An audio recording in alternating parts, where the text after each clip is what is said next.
Assalamualaikum warahmatullahi wabarakatuh. Kembali berjumpa para sahabat medsos sekalian di channel Quran dengan saya.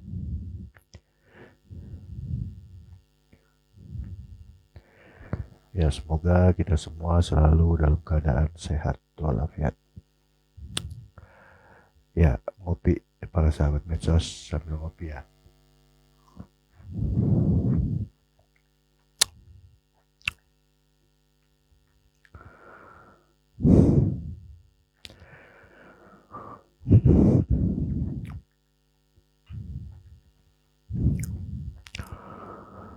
Baik, eh, di kesempatan kali ini kita akan membahas tentang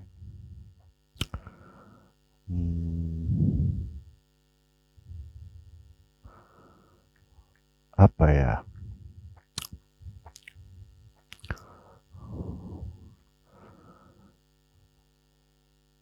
Agama itu itemnya apa aja gitu ya.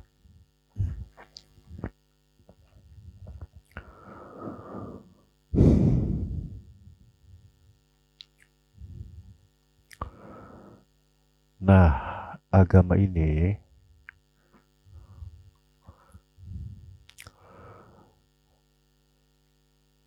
seperti apa ya?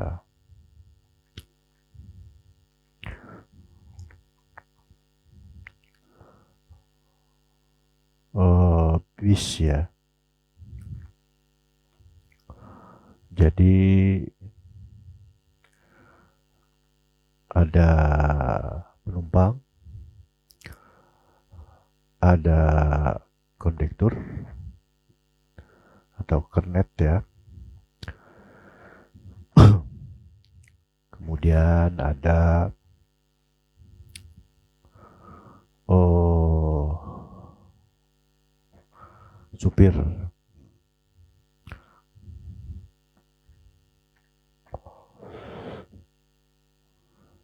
Nah, bisnya ini disebut agama ya.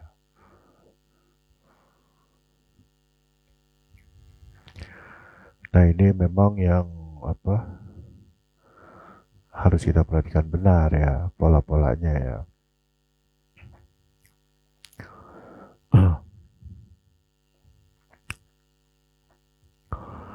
Di setiap zaman itu apakah banyak agama? Tentu banyak ya.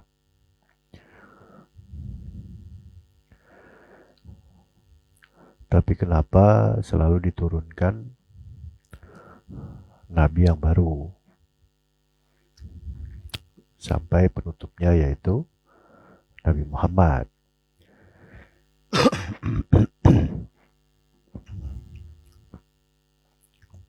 Ini kita baca pola-polanya dulu lah gitu kan.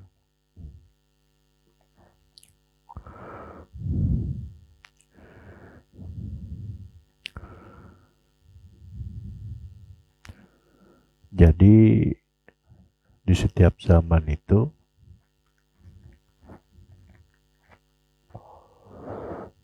agama selalu silih berganti.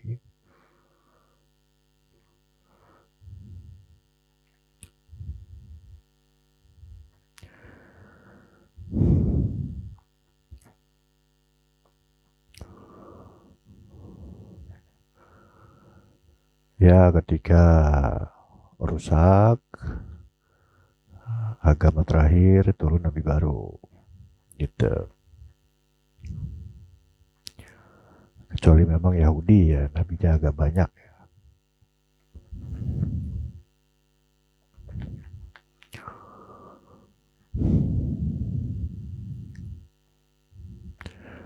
Ah, nah, di Islam ini setelah Nabi Muhammad itu eh, dinubuatkan bahwa tidak ada lagi nabi setelahku. Nah, tidak ada lagi rasul setelahku. Ada nubuatnya memang di hadis ya. Akan tetapi peran fungsinya benar-benar tidak ada.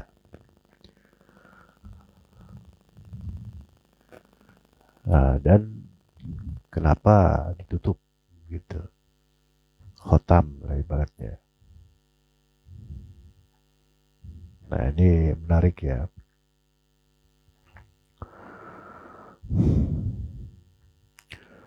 Ya berdasarkan hadis Nabi juga, al ulama warasatul anbiya, berarti Nabi ini ada pewarisnya.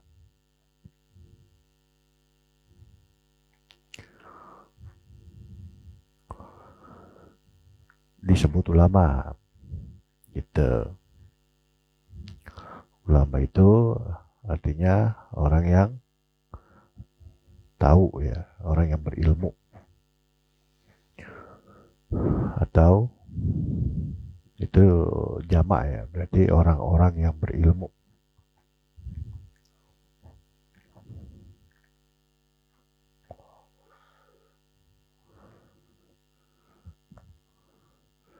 Nah ini ilmu apa nih?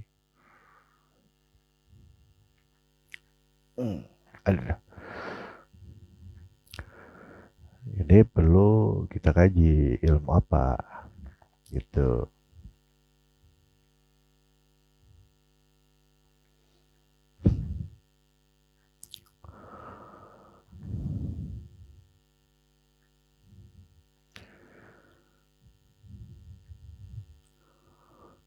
Apakah ilmu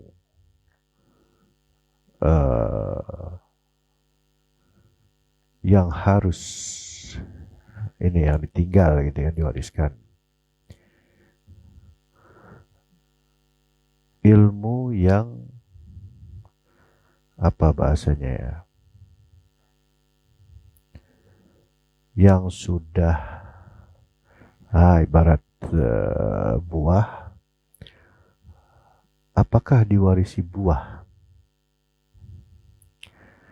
Gitu. Nah ternyata bukan.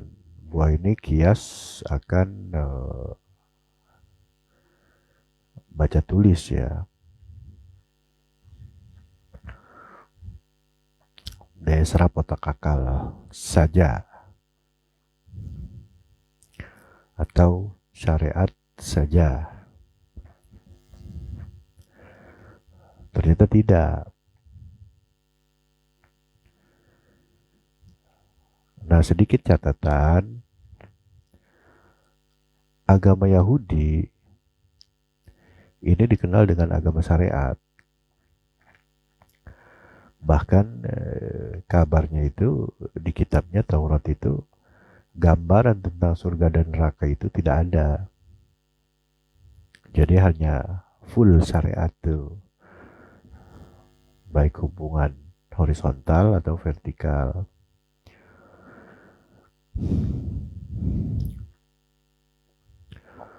Tapi kan di Quran sendiri tentang Nabi Musa ini, Nabi yang paling banyak disebut namanya ya di Quran ya.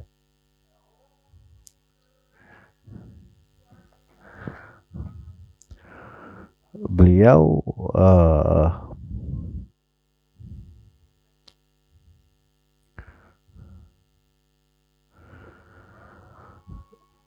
melakukan sesuatu untuk melepaskan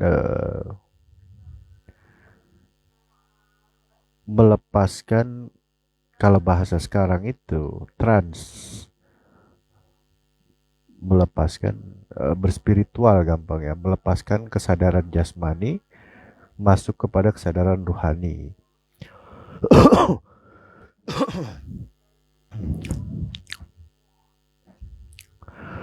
Nah,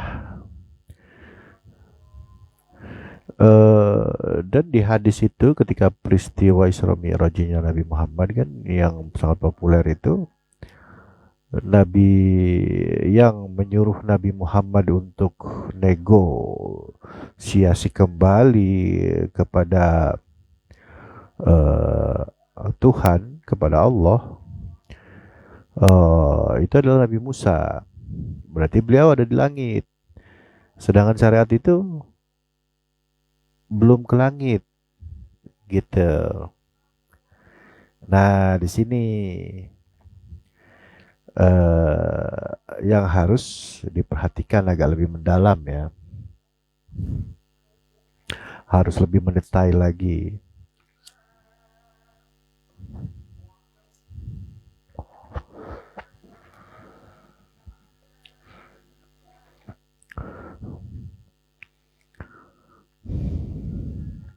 Jika tidak mendetail, kita menyangka nabi-nabinya orang Yahudi ya, diwakili oleh Nabi Musa gitu. Itu hanya syariat saja, nggak ada hakikatnya. Ternyata ada, gitu. Buktinya di Quran sendiri dan di hadis, gitu.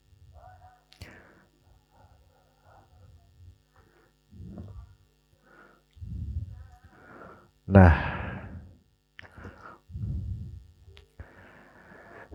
kan kenapa diturunkan nabi baru? Karena sudah rusak tuh. Rusak apanya? Apakah seluruhnya dari item-item agama, eh, syariat, hakikat, makrifat? Apakah itu yang rusak seluruhnya?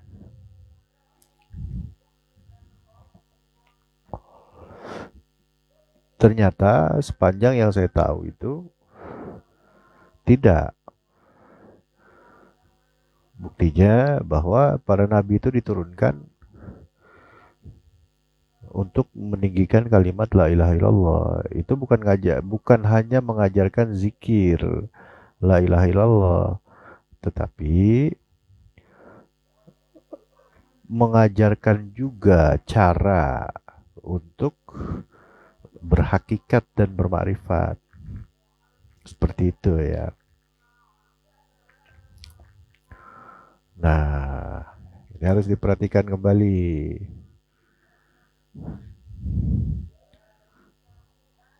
Walaupun menyembah patung dan lain sebagainya, penyimpangan-penyimpangannya,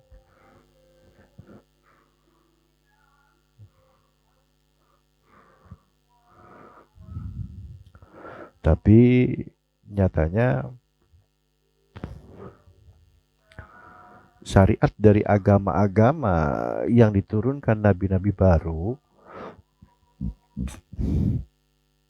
itu masih tetap ada walaupun sudah ada nabi baru, gitu. Nah, kemudian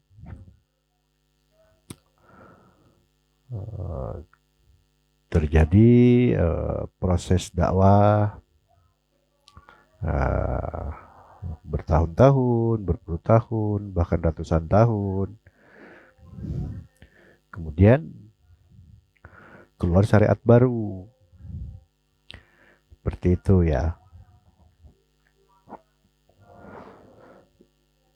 Akan tetapi hakikat dan makrifatnya sama. Gitu. Kita mudahlah memahami bahwa seluruh agama itu Tuhannya tuh satu. Gitu. Tapi karena dibawa oleh nabi-nabi yang berbeda-beda wilayah, maka terjadi penamaan-penamaan sesuai wilayah. Seperti itu ya.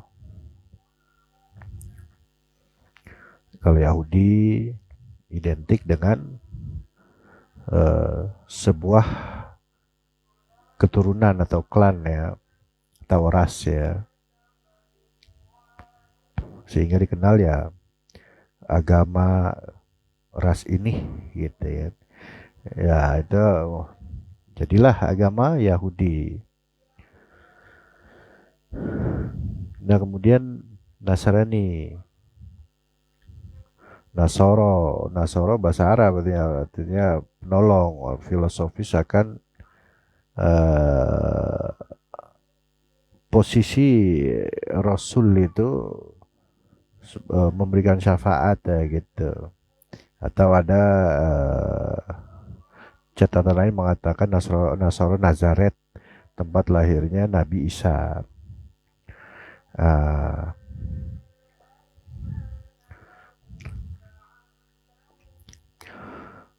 Nah, kemudian Islam. Islam ini lebih ke makna filosofis juga. Hasilnya selamat atau bersalah diri, salam keselamatan artinya. Bukan nama tempat lahir Nabi misalkan Mekah, agama Mekah misalkan. Enggak, tapi Islam. Ya. Jadi kalau secara ahli bahasa Islam, agama rahmatan lil alamin, artinya itu keselamatan dengan cara agama yang kasih sayang terhadap seluruh lapisan alam. Gampangnya begitu. Nah itu sekilas tentang agama-agamanya ya. Nah tadi kembali ke yang para nabi ini turun membawa syariat-syariat baru. Seperti itu ya. Nah, di zaman Nabi Muhammad itu syariatnya udah paling sempurna. Jadi tidak ada syariat baru.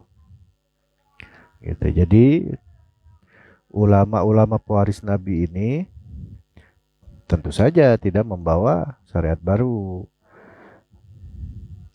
Itulah makna dari ditutupnya atau bukan ditutup, selesai kenabian. Dan di hadis itu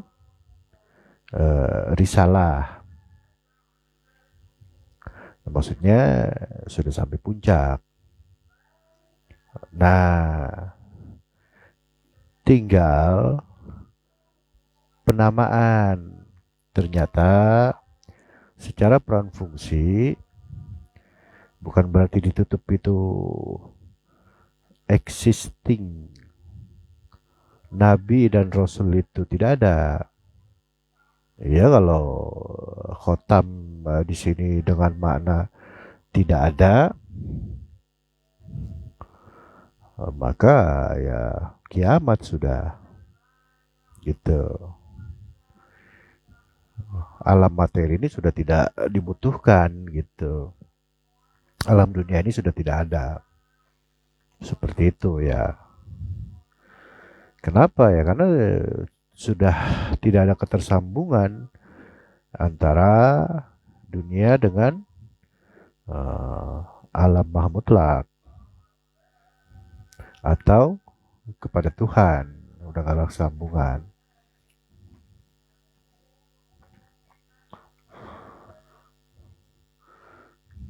Nah,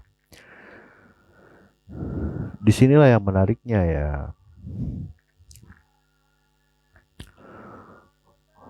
Yang diwariskan itu apakah hanya syariatnya atau ilmu hakikatnya, atau bagaimana? Nah, di sini akan coba kita urai pelan-pelan ya.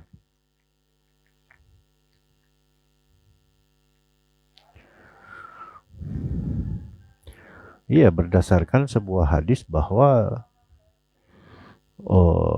Nabi dengan para nabi yang lain, para nabi itu seperti satu bapa berlainan ibu. Maksudnya tauhidnya satu, Tuhannya satu,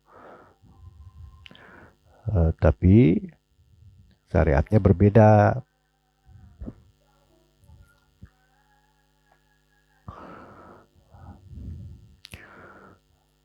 Nah, syariat yang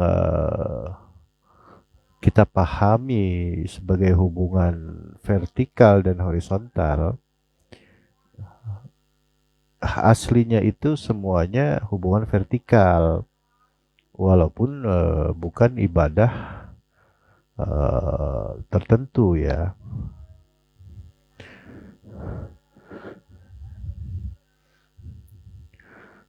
Tapi ya hablum minannas ya vertikal juga.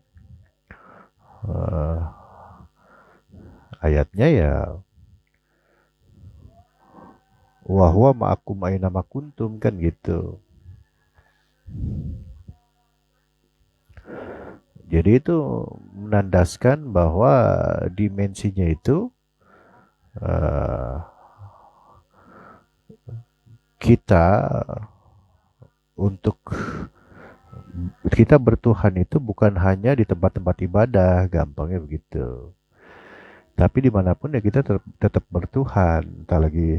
Entah kita sebagai apa nih, sebagai warga, sebagai apapun posisi kita, itu kita ya bertuhan. Aslinya semua vertikal gitu.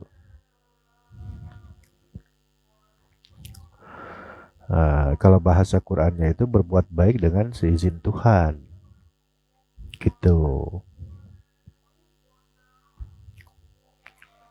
Nah, dimulai dari hablum minannas,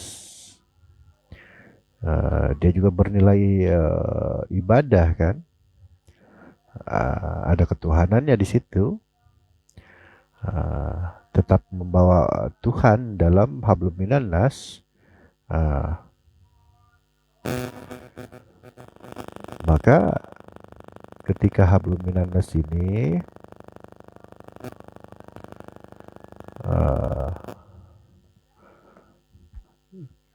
itu kadang di Nabi Muhammad sendiri suka turun wahyu gitu, tentang pergaulan walaupun sifatnya umum. Nah, yang khusus-khusus, maksudnya khusus di sini karena existing zaman Nabi Muhammad gitu. Ya gampangnya hablum minannas ini di setiap zaman itu berbeda-beda. Ya, apa ya, perkembangan kebudayaan, teknologi dan lain-lain. Itu Nabi Muhammad kan dibimbing wahyu tuh. Banyak wahyu juga yang turun ketika sedang bersosial, gampangnya begitu.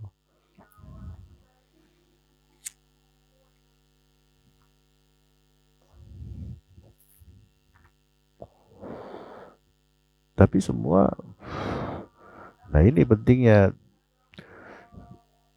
wahyu, dapat petunjuk dari Tuhan. Menyertakan Tuhan itu ya kita beserta petunjuk Tuhan dalam keseharian kita, gampang itu begitu.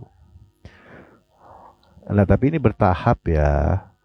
Ini makanya kenapa eh, ada tingkatan dimensional syariat, kemudian tarekat, kemudian hakikat, kemudian ma'rifat. Setelah ma'rifat apa lagi? Syariat lagi. Ada ungkapan tuh dari Arif Billah, awaluddin ma'rifatullah, awal mula beragama itu kenal kepada Allah. Nah dari situ jadi pencapaian-pencapaian ini eh, itu sebenarnya satu kesatuan yang tak terpisahkan gitu.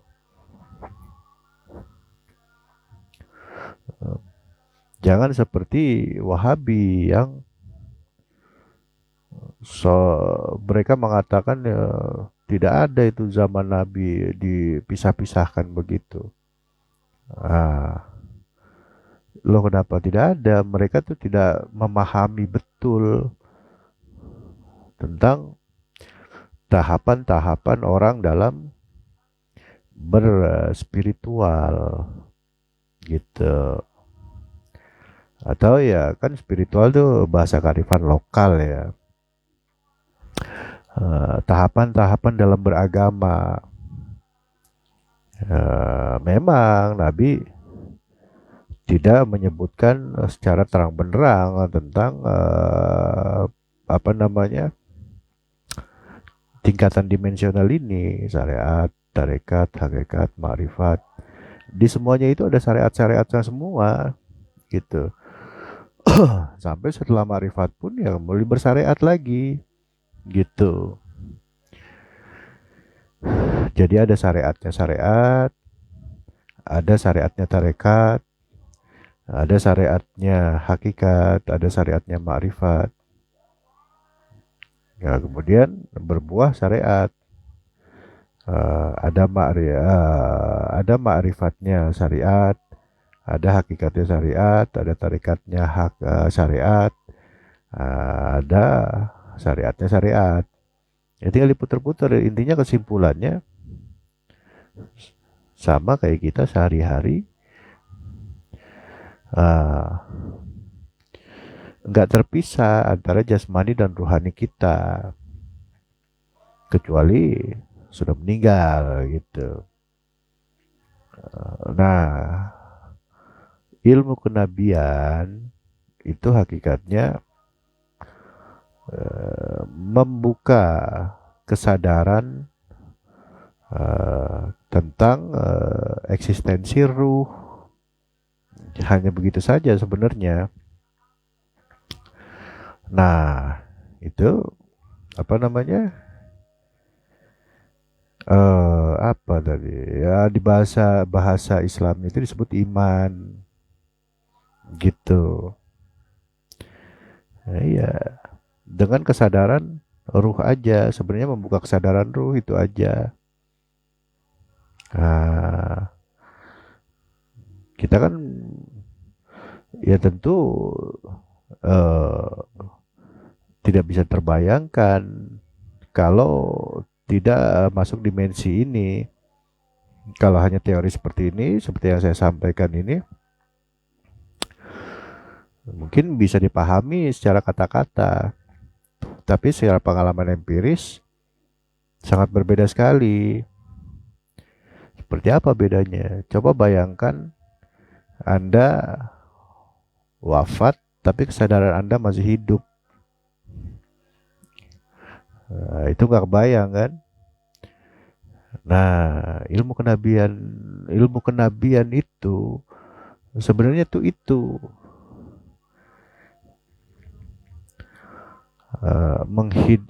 menghidupkan ruh, atau mau disebut memerdekakan ruh, atau mau disebut menggunakan kesadaran ruh gitu. Ya, mungkin para sahabat medsos sekalian nggak sadar kalau selama ini menggunakan kesadaran otak, akal, pikiran saja tuh gitu. Nah, makanya diutus para nabi dan rasul itu tujuannya ke situ. Karena kesadaran otak akal itu mentok kepada syariat saja, nggak akan masuk kepada hakikat, apalagi makrifat. Nah, seperti itu. Nah, itulah peran fungsi dari ilmu kenabian dan kerasulan. Jadi yang ditutup itu eh, bukan peran fungsi.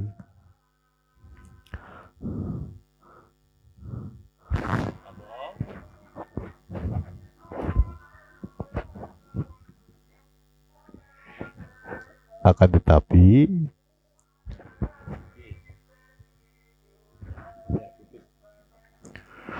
akan tetapi yang ditutup itu hanya penyebutan.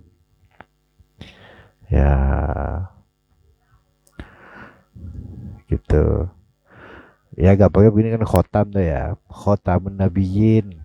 Bahkan di Quran nggak ada khotamur rasul tuh nggak ada. Tapi di hadis ada memang.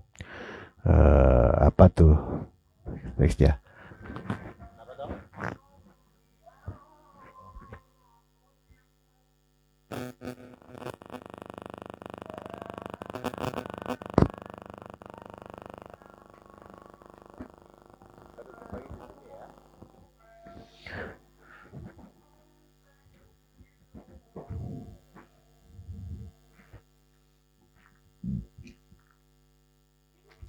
Ya baik lanjutkan sahabat Mersos. Ada iklan sedikit untuk bisa.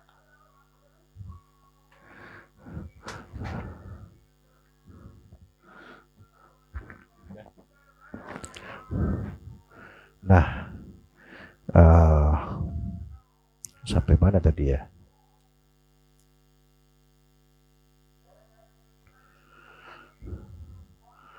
Hmm. Oh iya, jadi kesadaran ya tentang membayangkan, coba bayangkan kita meninggal tapi seperti apa pengalaman empiris kita kan meninggal nih, aslinya tuh nggak meninggal kan,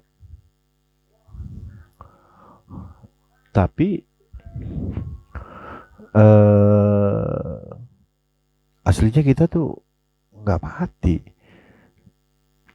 ya, nggak seperti kawan-kawan ateis ya, yang tidak ada, yang tidak percaya ada kehidupan setelah kematian.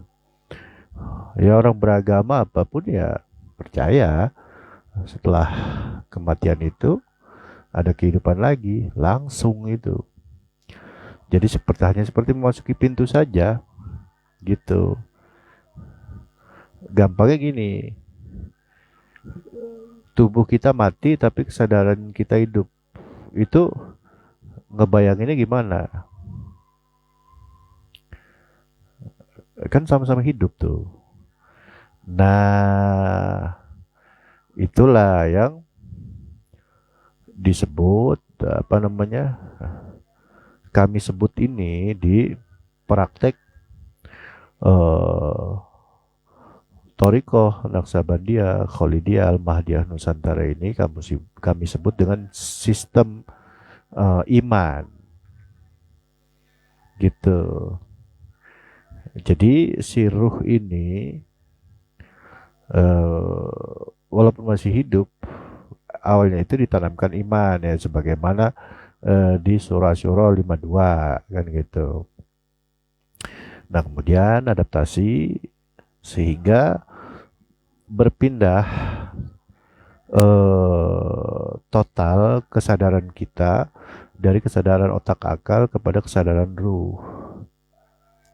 Ya pada akhirnya tetap menggunakan eh, kesadaran otak akal, tapi otak akal kita tuh sudah terupgrade. Ya gitu ya. Tapi bagaimana misalkan tidur, ya sudah walaupun ada kegiatan otak, walaupun udah di gelombang otak delta paling bawah yang sudah tidak ada mimpi, tidur tanpa mimpi, yang tetap masih ada kegiatan otak cuma dikit gitu, hanya gelombang-gelombang listrik ya. Atau pingsan misalkan. Ah, itu diambil fungsi dengan kesadaran ruh karena sudah ditanamkan nur iman dan nur kitab ya sesuai dengan surah Asyura ayat 52. Nah, semua para nabi itu begitu. Kalau di Kristen dikenal dengan Islam Baptis, kalau di Buddha atau Hindu inisiasi. Nah, di Islam itu apa? Namanya namanya adalah baiat gitu, aktivasi ruhani. Seperti itu gampangnya.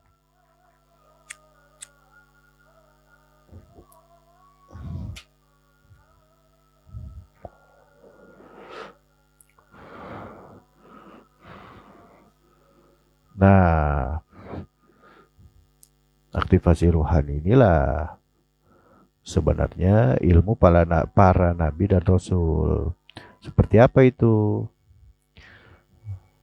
Eh, Gambarannya tuh kita wafat tapi kesadaran kita itu hidup. Nah, gampangnya tuh begitu. Makanya ini disebut juga tarekat arwah atau tarekat ruh. Nah, di dalamnya ada metodologi mutu qabla anta mutu sebagaimana hadis. Belajar mati sebelum mati. Ya, seperti itu ya.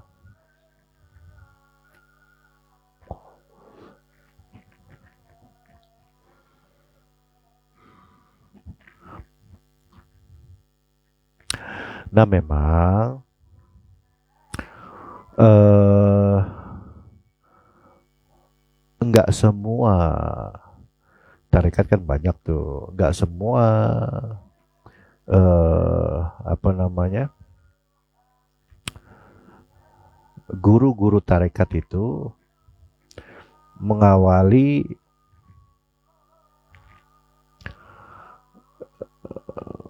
belajar agamanya itu dari syariat seperti umum gitu.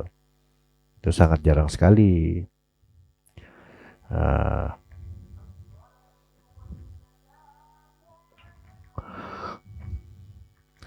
nah, makanya tarekat itu terbagi dua tuh. Ada tarekat jalur Sayyidina Abu Bakar, ada tarekat jalur Sayyidina Ali.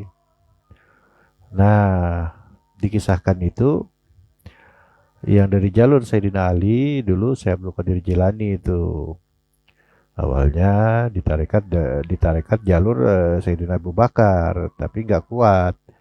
Nah, kemudian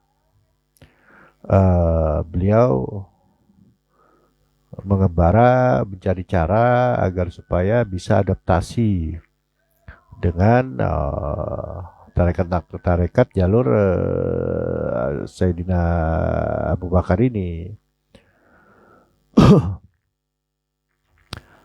Nah, kan kalau dari jalur Sayyidina Abu Bakar ini eh, pada akhirnya zikir sirnya. Ciri khas itu zikir sirnya ya. Nah, kalau dari jalur tarekat Sayyidina Ali itu eh, zikir jaharnya gitu. Zikir sir itu zikir yang tanpa lafal huruf, tanpa suara. Tanpa suara lah ya, ada lafal hurufnya tapi tanpa suara. Nah, yang dari jalur Sayyidina Ali ya dilafal disuarakan gitu.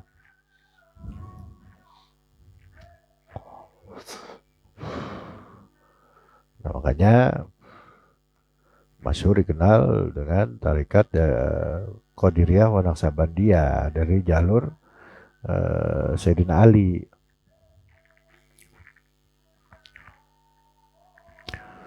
Nah, seperti itu.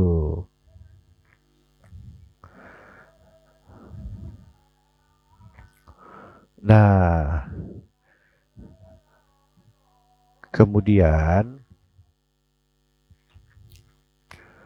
intinya saya Abdul Jaladi ini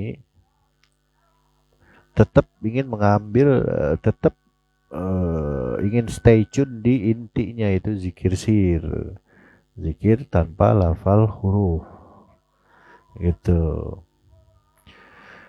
Tapi karena adaptasinya sulit, makanya beliau mencari cara dengan cara zikir jahar seperti itu ya.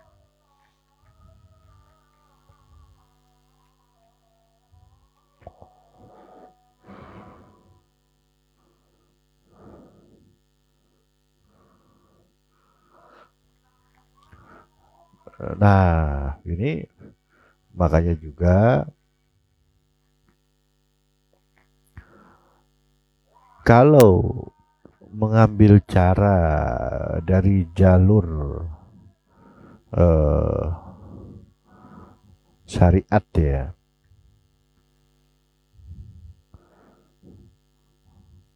itu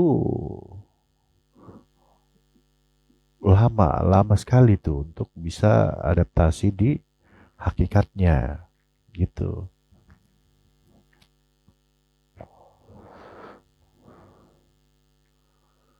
Makanya kondisi apa ya, ibarat main bola tuh udah injury time, kondisi dunia ini sudah ya, waktu dunia ini sudah injury time gitu kan, udah akhir zaman lah gampangnya kan gitu. Makanya yang berperan itu adalah eh, tarekat arwah gitu.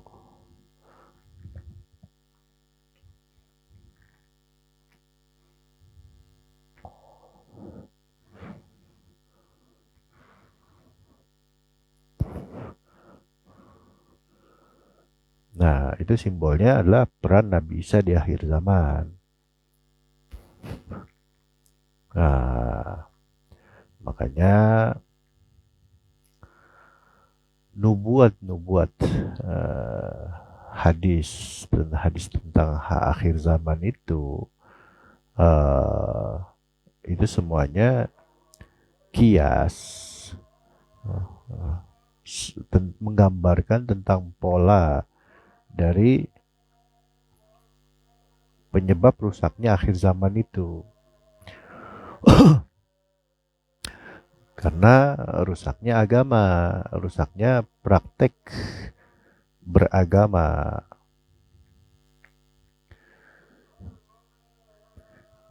Sudah nyaris putus hakikatnya gitu.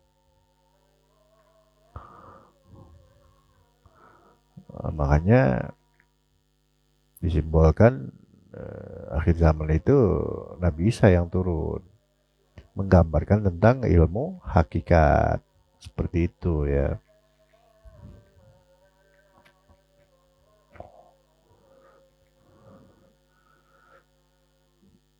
Kan Yahudi ini terkenalnya syariatnya, terkenal syariat gitu.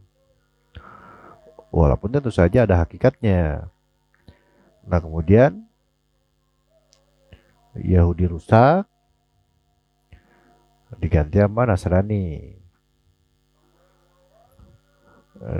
Nasrani terkenal dengan hakikatnya, tentu saja walaupun syariatnya ada seperti itu. Nah makanya di akhir zaman itu disimbolkan yang turun itu Nabi Isa.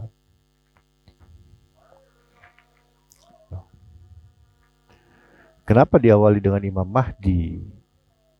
Kata Nabi, dari keturunanku, namanya sama dengan namaku. Nah, ini yang menarik nih. Eh, Namanya sama dengan namaku. Apakah benar begitu?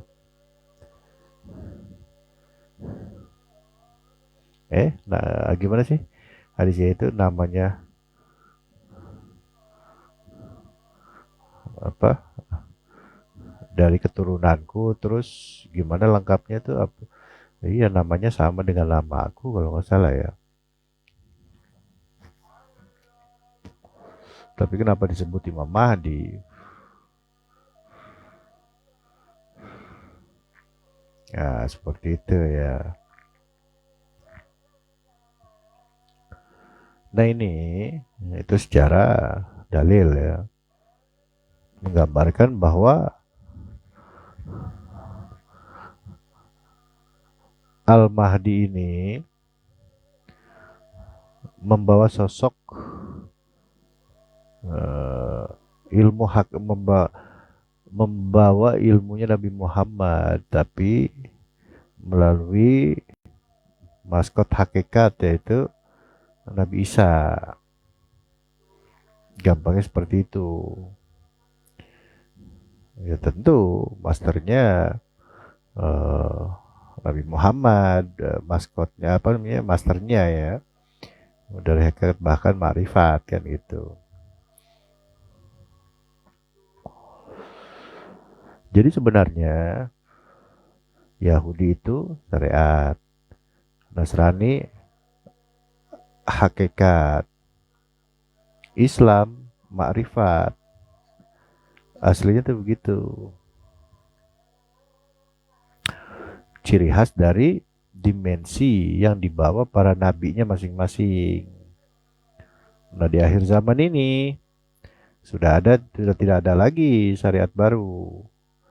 Nah, maka tapi yang rusak itu adalah hakikatnya, apalagi makrifatnya tentu saja. Gitu. Maka dengan Nabi menekankan Imam Mahdi ini keturunanku dan lain sebagainya, itu bukan darah sebenarnya, tapi ilmu ruhani atau ilmu hakikat. Nah, seperti itu.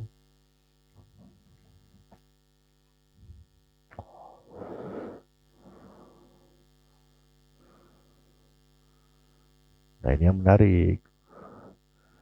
Dajjalnya mana, ya Majujnya mana, kan gitu. Nah, kalau yang dibawa itu disebutnya sistem, berarti lawannya juga sistem. Uh, Kalau ya Nabi Isa turun, yang disimbolkan dengan Nabi Isa ini turun adalah sistem hakikat atau sistem iman, maka lawannya adalah sistem ketertutupan ya, gampangnya, atau sistem ketertutupan dari ilmu hakikat, sehingga yang berkuasa adalah sistem alam bawah sadar. Kalau sistem iman kan sistem alam atas sadar. Nah, berarti lawannya Dajjal adalah sistem atas sadar. Gitu. Nah, sosoknya Imam Mahdi di alam sadarnya itu tentu ada wujud orangnya. Gitu. Itu. Tentu saja siapa dia? Ya ulama pewaris. Gitu. Dan siapa Dajjalnya? Ya, Nabi menyebutkan ciri-cirinya tuh. Di jidatnya tertulis kafaro, kafir, tertutup kan. Matanya satu, gitu. Iya, hanya menggunakan sudut pandang duniawi saja. Berarti sistem dunia aja tuh yang didorong dari alam bawah sadar mewujud dunia di dunia gitu. Ya dari situ ya terciptalah surga, terciptalah neraka, terciptalah Tuhan, versi alam bawah sadar, versi sistem Dajjal gitu. Apakah sudah terbukti? Sangat terbukti sekali di akhir zaman ini. Itu ya. Di mana dimulainya itu semua sama pola-polanya dengan diturunkannya para nabi. Ya pewaris nabi ini eh, eksistensinya nongol, keluar di akhir zaman, turun gunung lah bahasanya. Ya setelah agama itu sudah rusak. Rusak itu apa, fasik ya. Fasik itu syariat tanpa hakikat. Nah, syariat tanpa tarekat ya. Tarekat kan hanya pintu kan untuk ke hakikat. Itu.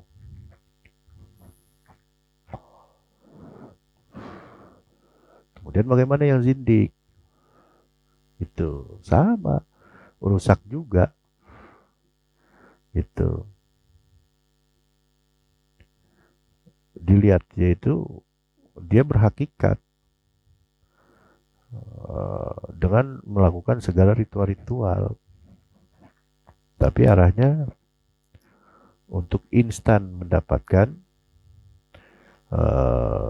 hasil maksud. Nah, insan di sini karena nafsu, tentu saja nafsu syahwat ya, nafsu alam bawah sadar. Ya itu ya karena gak ada sistem imannya, makanya seluruhnya dari alam bawah sadar. Seperti itu.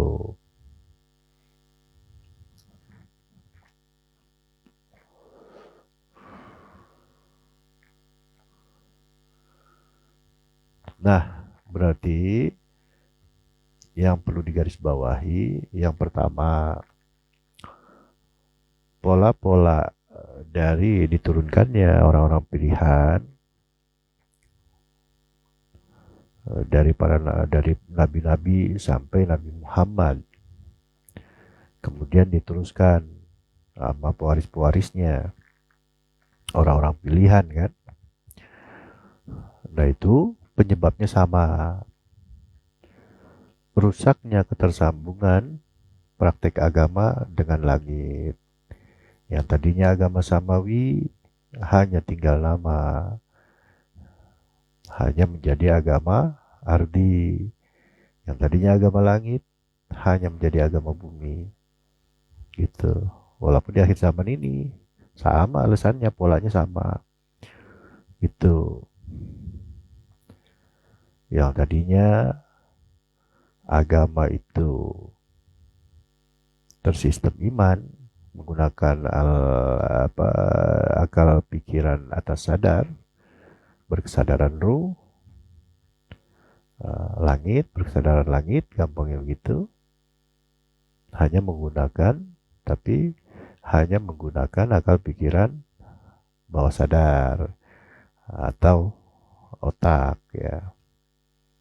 Nah, dan turunan otak, daya serap otak gitu maksudnya, kemampuan otak aja. Makanya sudah begitu itu rusak, diawali dari itu rusak, maka seluruh sistem dunia itu rusak, dari mulai kebudayaan, politik, sosial, ekonomi, pendidikan, semua rusak. Ya. Jadi kalau di zaman Nabi disebut jahiliyah kan. Apa itu jahiliyah? Gak ada ketersambungan dengan unsur langit. Gak ada unsur langitnya. Ya itu apa, jahil ya. Jahil itu berarti ya gak cerdas lah gitu. Gak pinter lah.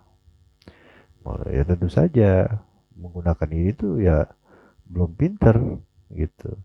Bagaimana hanya membaca, hanya menggunakan yang terbatas untuk hal terbatas, yaitu masih apple to apple. Ya, kemudian yang cerdas bagaimana menundukkan sistem dunia dengan sistem langit. Nah itu lawanannya jahil gitu. Sama sebenarnya. Jahiliyah itu bukan hanya di zaman Nabi Muhammad aja. Di zaman-zaman sebelumnya juga kenapa para nabi itu turun ya karena udah jahiliyah. Udah gak ada ketersambungan dengan langit. Karena itu adalah uh, tidak jahil tidak jahil yang sebenarnya atau kecerdasan yang sebenarnya gitu.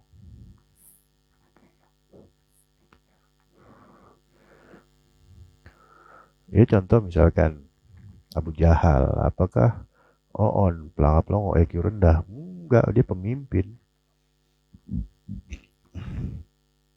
tokoh itu.